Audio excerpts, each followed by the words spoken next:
So Curious Minds, we are one of 10 bridge organisations that connect the cultural sector and the education sector, so that children and young people can work more closely with artists and cultural organisations.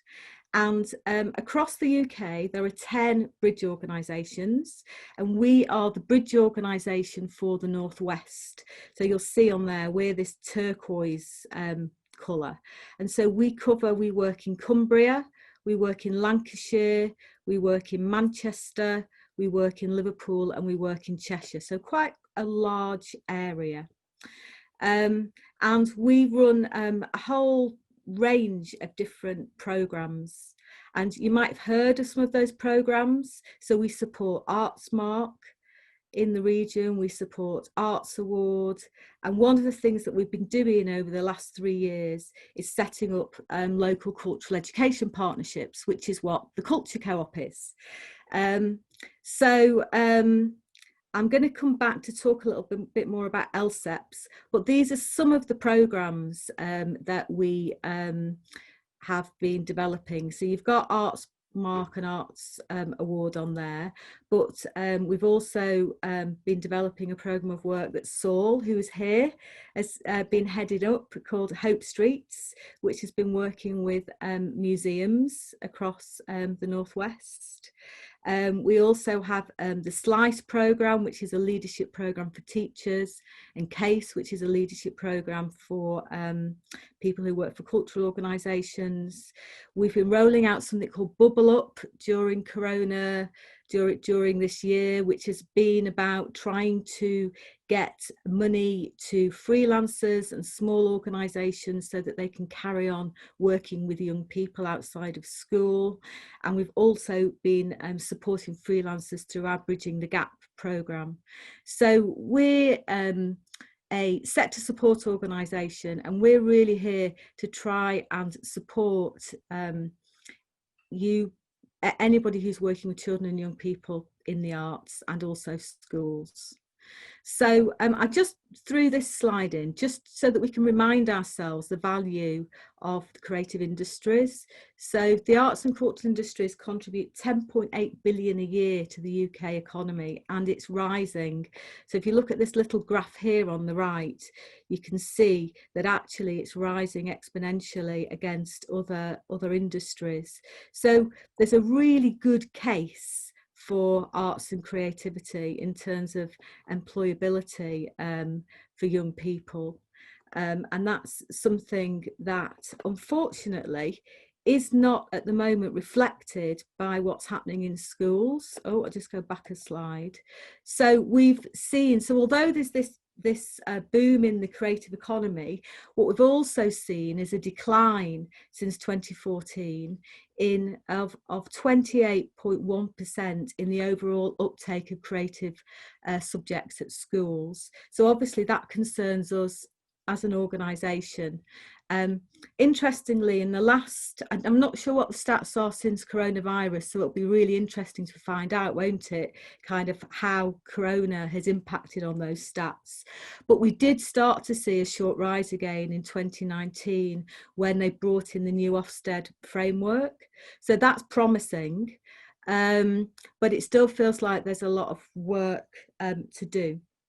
So what can we do? So some of the things that we're doing at Curious Minds. So we run a program called Artsmark, which most of you or some of you may have heard of, and this is a quality assurance program for schools. So schools can sign up to be an Artsmark partner, and it's a way of encouraging schools to take the arts seriously and to embed the arts strategically into their programs of work and to make the arts a priority.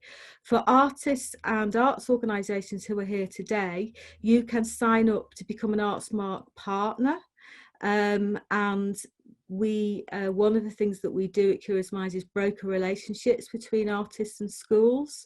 So I'll leave my contact details at the end of this PowerPoint, and if you're not already an Artsmark partner and you would like to become one, then just get in touch with me and I'll tell you how you can do that.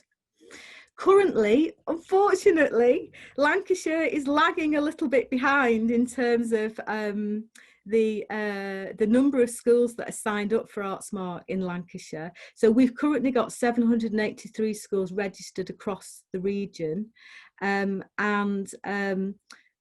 14.6% of the schools are registered in Lancashire, which is slightly lower than in some of the areas.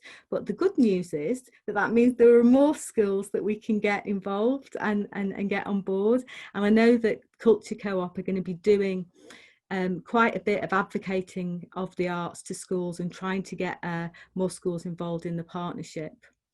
The other thing, again, that probably most of you will have heard of actually is Arts Award. So this is something that we also support at Curious Minds.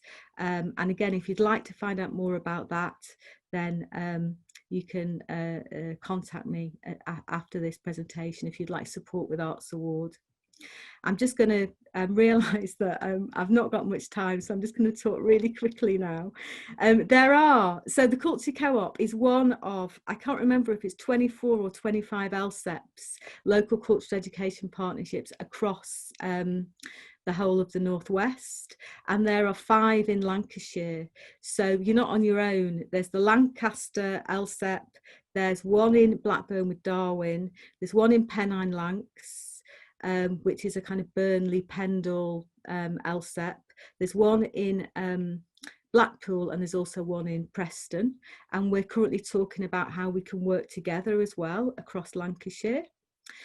Essentially, an LSEP, so the Culture Co-op, is a partnership that brings together it brings together anybody who's working to support young people through cultural education, through creativity in the area. So that includes schools, universities, FE colleges, cultural organisations, artists, and the youth service. And it's part of a challenge that was set by the Arts Council, the Cultural Education Challenge. And I think, as Guy mentioned, the idea behind that is to make sure that all young people have access to arts and creativity. Going forward, this fits in, dovetails with the Arts Council's new 10-year strategy. So if you hadn't had a look at that, part of their vision is to ensure that everybody in England has access to creativity. So access and accessibility are a really big part of this 10-year vision. And you'll see that one of their 3 outcomes is actually around cultural communities. Villages, towns and cities thriving together and collaborating and finding collaborative ways to approach culture. So we see these cultural education partnerships as being really important vehicles going forwards as a way of being able to help deliver the Arts Council's 10-year strategy. And you'll see that one of their investment principles is around inclusivity and relevance. So yes, they still want great art, they still want ambition and quality, but they also, there's a real emphasis going forward on inclusivity, on relevance. And I think that's about working in a localized way that really kind of responds to the needs of the community. So I think we're going to see a lot more working closely with communities and in a hyperlocal way.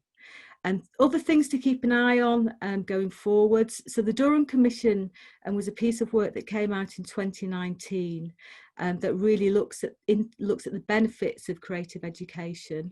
And it's been paused because of COVID, but I think that this is still going to be one of the strategic documents that the cultural education sector looks to moving forwards in terms of recommendations. Also, if you don't already sign up to the Cultural Learning Alliance, the website's on there. That's a really good place if you're interested in policy papers on cultural education and cultural learning in England. So there's lots of really good stuff on there if you want to kind of keep ahead of the curve in terms of what's happening in cultural education at the moment. And also just want to mention SHAPE. So this is a new acronym. I only came across it the other week through the leadership program that People Make It Work have been running with our LSEPs. So this is a new acronym. I think it's quite interesting. This is shape.org.uk. and SHAPE stands for Social Sciences, Humanities and the Arts for People and the Economy, and it's an alternative to STEAM. So it's quite an interesting movement in terms of advocating for the arts going forward. I've nearly finished ANT. And finally, I just want to flag the Culture Hub online. So this is a website that we run, and it's a way of linking up arts and cultural organisations with schools. So if you're not registered on there, you can register as a school, you can register as a freelance, you can register as an arts organisation.